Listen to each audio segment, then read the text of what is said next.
As-Salamu Alaikum.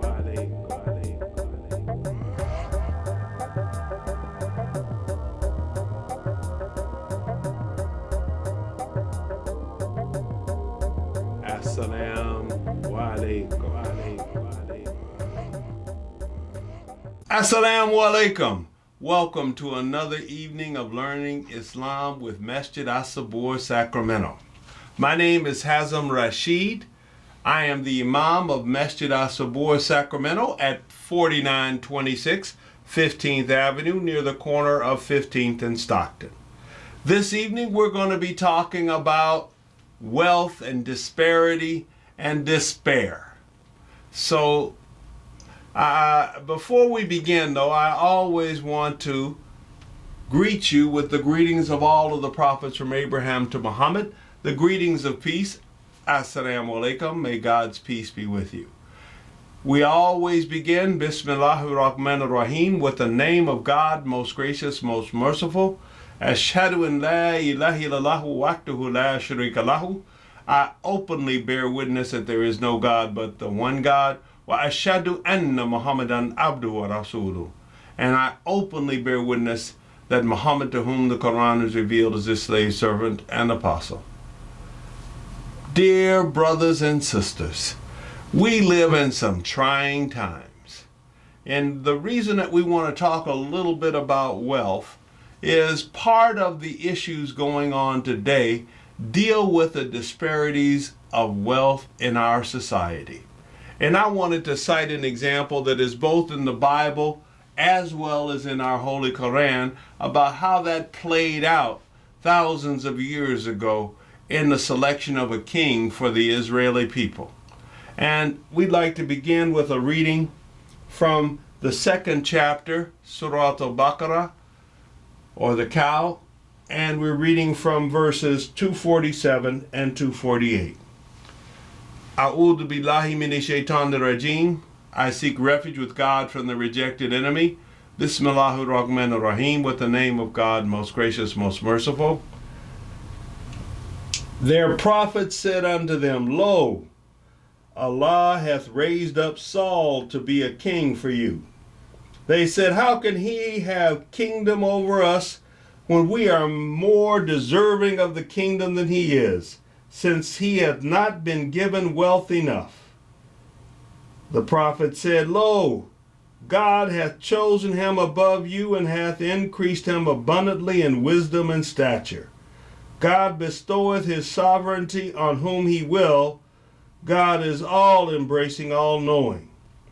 And their prophet said unto them, Lo, the token of his kingdom is that there shall come unto you the ark, wherein is peace of reassurance from your Lord, and a remnant of that which the house of Moses and the house of Aaron left behind, the angels bearing it. Lo, herein shall be a token for you, if in truth you are believers. Now let's talk about this for just a second. It has two elements to it that I think are very appropriate for the way that we live life today. You know, one of the interesting things when we look at America is wealth has become a determinant of power. We admire wealth so much that we give power to wealth. And in giving power to wealth, one of the things that we do is ignore the capacity and the ability of those that seek our support. The reason that we do that is because we are confused and that we are associating wealth with capacity when it has no relation to it. God has the power to give good sense, intelligence, and capability to anyone that he desires. Wealth has no factor in that. Now, sometimes people who have been blessed with capacity accumulate wealth. But again, they are not the same thing. What people with wealth want you to think is that only people with wealth are qualified to lead you. And what they are trying to do is create an elite of people just like themselves that will govern everybody. And we have a society here in America where the disparity, the difference between wealth and poverty is growing so wide, we're losing the middle class. It used to be in America, you could basically move up from poverty to middle class to upper middle class to lower high class to high class. But now it looks as though if you're not in the top 1% or 2%, you're just losing out on all of the wealth being created in this country. Why is that? Again, when we look at what the verses talk about, the key thing is the arrogance in the belief that wealth creates ability. It does not. Sometimes wealth is a factor of happenstance. It's also a factor of birth. It's also a factor of inheritance. If somebody wealthy in your family dies, you can become wealthy with no capability of your own. But you're wealthy so people think you're capable, and you may be the most incompetent person in the world. Now, why do I want to talk about this?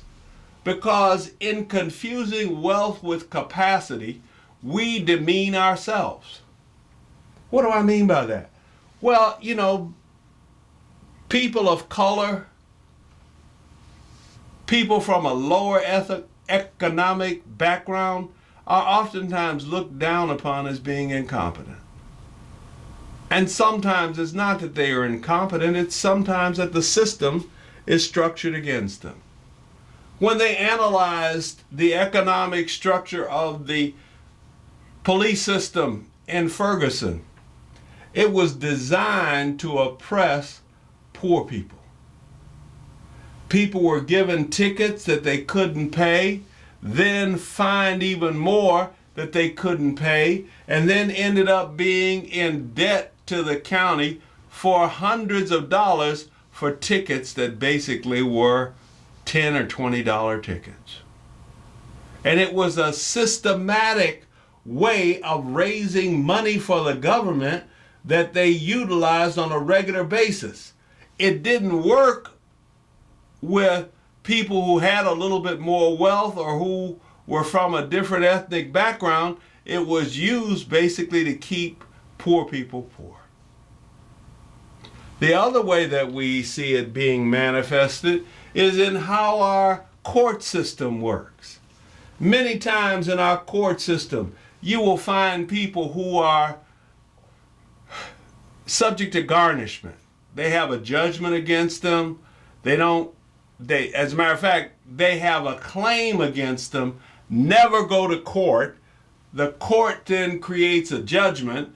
The judgment is then used to get a garnishment, and then people have money coming out of their paycheck on a regular basis, and they don't even really know what happened. Now, one of the interesting things that this system does is it makes it difficult to get to court. Because court is when you're working, court is a long way out of the way, and a lot of people don't want to do it. So the creditors have learned all they got to do is show up with any kind of bogus claim, and they will normally be able to get 80 to 90% of those judgments without any fight. Now, what happens when there's a fight? 80 to 90% of the time when somebody contests it or asks for proof, they give up the claim and don't even pursue it. So people who are smart just go to court to fight them, and they win and they don't have to pay anything. People who are dumb go, I can't fight this anyway, and lose out, even though there may have been no justification for their loss of income. We have to recognize these as economic systems that are designed to oppress people and also designed to make people look less capable than they are. When the U.S. justice system analyzed the system in Ferguson, they found it to be patently illegal and required them to change the law to remove all of the fines, to remove the fact that the biggest revenue center for the county was their ticketing system. That's amazing. And yet and still, we look in this country and we claim that everything is fair. But it's not fair. You know, one of the things they did to check in one of the studies that I heard about on NPR was how many people can get access to $1,000. Among certain ethnic groups, it's probably, 50 to 75% can get access to $1,000. What does that mean? That means that they can call up a friend, a relative, and borrow $1,000. But it also means that a minor financial problem does not become a major financial problem because they can't cover the loss. Among African Americans and Latinos, maybe 10%, 15% have access to that $1,000. All the rest say, man, I don't know what I would do. I'd be in trouble. That's a frightening statistic because $1,000 is the cost of a pretty minor repair on your car. It might be a fender bender. Who knows? Could be a traffic ticket. But again, the fact that you cannot access that puts you in a situation where you lose power and control over your own economic system and your own economic situation, and yet others are able to overcome those things with ease. So when we talk about wealth determining things, it really does determine things. And here's the thing that's most frightening. When we look at how wealth has been redistributed in this country over the last 10 years, oh my goodness, almost all of the wealth is going to the top 1%. The top 1% is getting as much as the bottom 80. That's incredible. We are becoming a country that is separated by an economic divide that keeps growing. We cannot survive as a country like that. America has always been a country where rich and poor mingled. We no longer mingle. I laugh when people tell me that you go to New York City and you go into these impressive, penthouse apartment buildings. Half of them are empty because people are so wealthy, they just own one for when they decide to go to New York. They don't even live there. And yet you have people living on the street and struggling just to find a place to sleep. But these places worth millions of dollars are just going empty. What a society. Now, why do I bring that up in a religious discussion? As God has told us, there is an obligation on our wealth to help those who have less. There is an obligation on us to help those who have less. We basically purify our wealth by helping those who have less.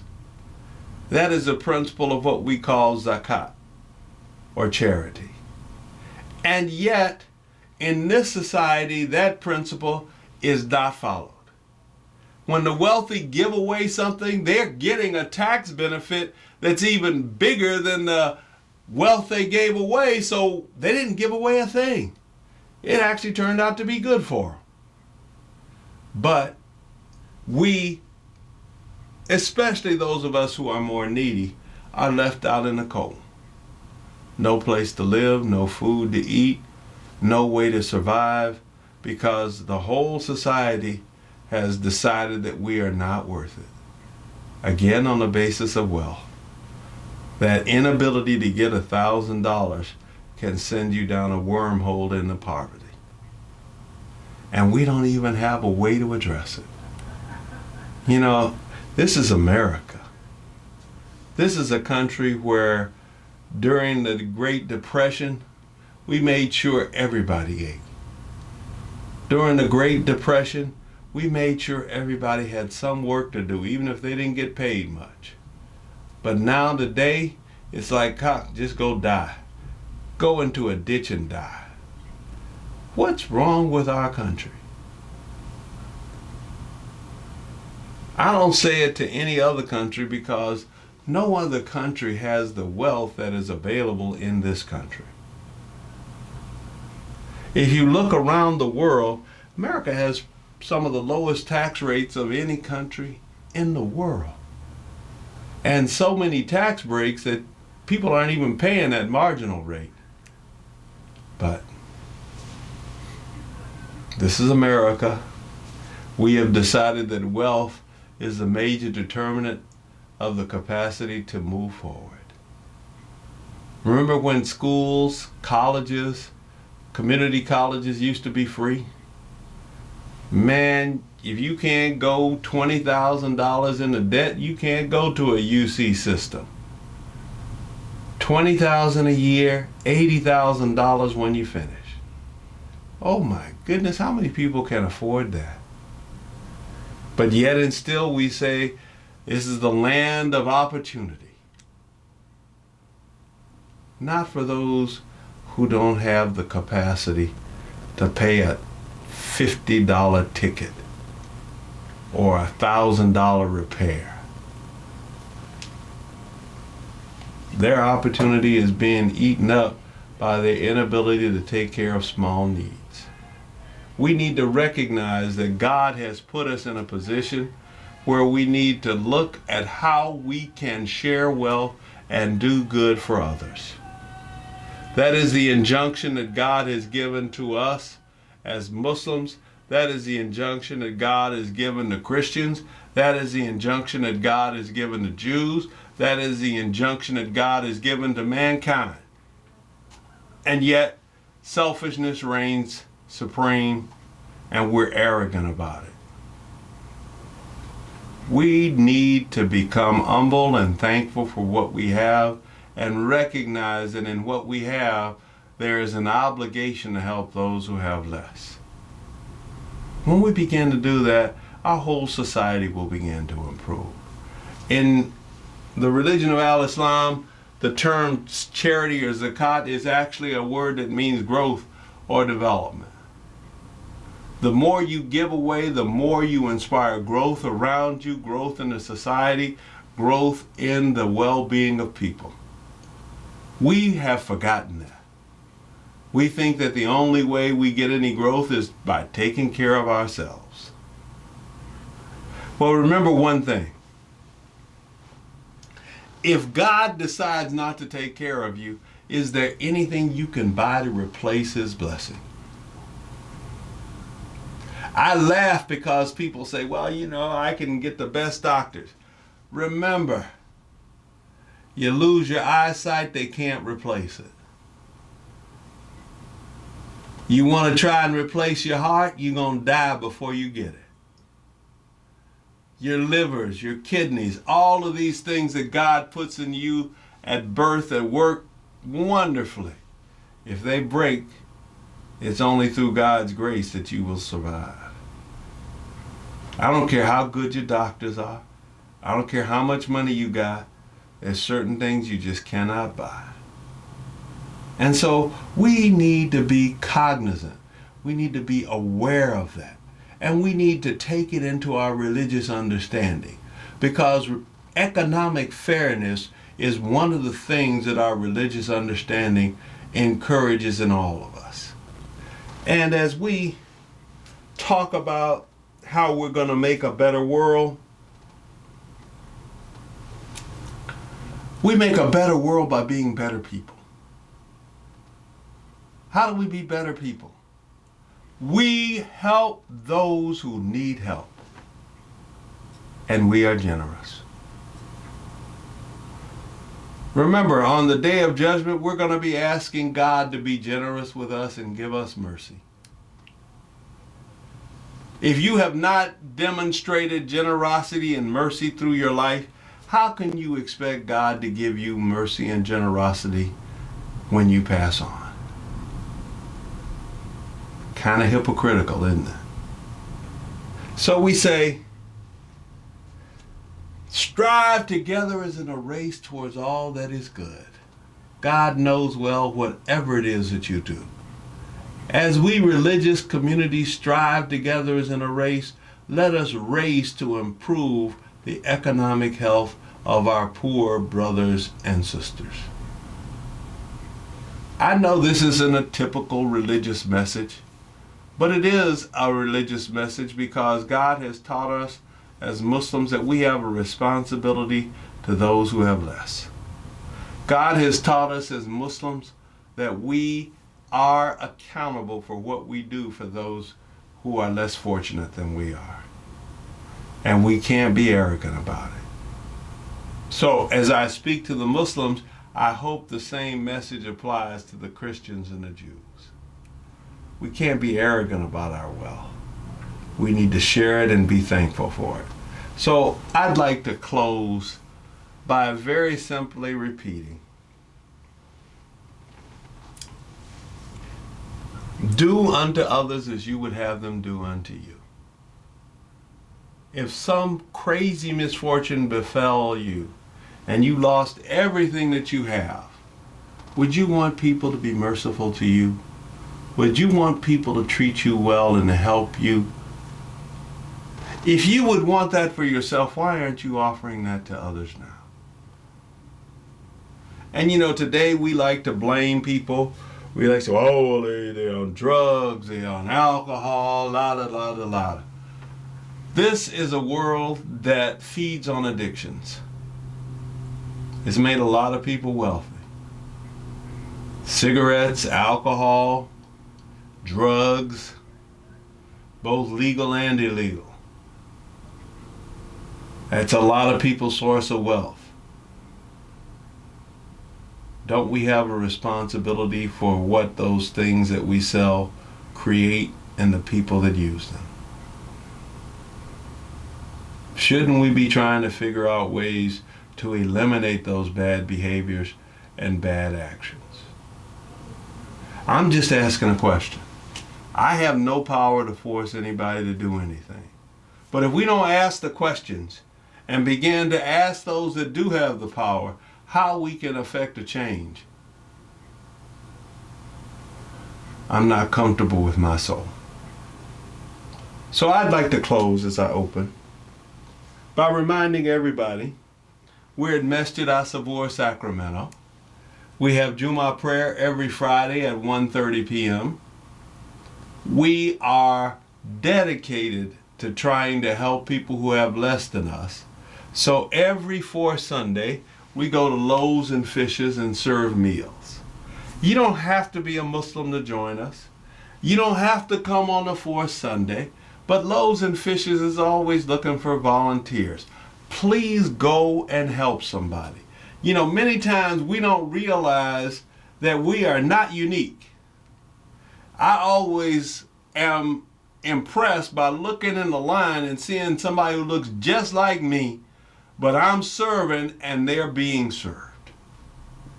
And I remember that phrase, there but for the grace of God go I. And it makes me humble and it makes me more giving. I don't know what will do it for you, but unless we all get in the habit of trying to give back in some way or another, this society is in real trouble. I'd also like to remind everybody that every fourth Sunday we have our board meeting and we have our learning classes every second and third Sunday at 11 a.m. Please come out and join with us. We also have our website, which is up, www.masjidassabur.org, and we are also on Facebook, Masjid As-Sabur, Sacramento. So please come, like us, ask your questions, let us communicate with you, and let us all try and work together to do some good that benefits the society and those who have less than we do. God has put us on this earth to do good, and if we're not doing good, we can always start. Remember, the great thing is every day that God wakes you up, you have a new chance to restart whatever it is you should have been doing. And I want you to restart being a good and helpful person that helps develop the society and benefit others. Every Friday, 1:30 p.m., Masjid As-Sabur, Sacramento, 4926 15th Avenue, Sacramento, California, near the corner of 15th and Stockton. And we have a parking lot, so don't claim you can't park. We'd love to see you. Please come out and join with us. We're open to questions, and we have free literature for anyone who comes. So again, thank you. I'll close as I open with the greetings of all of the prophets from Abraham to Muhammad. Assalamu alaikum. May God's peace and blessings be with you.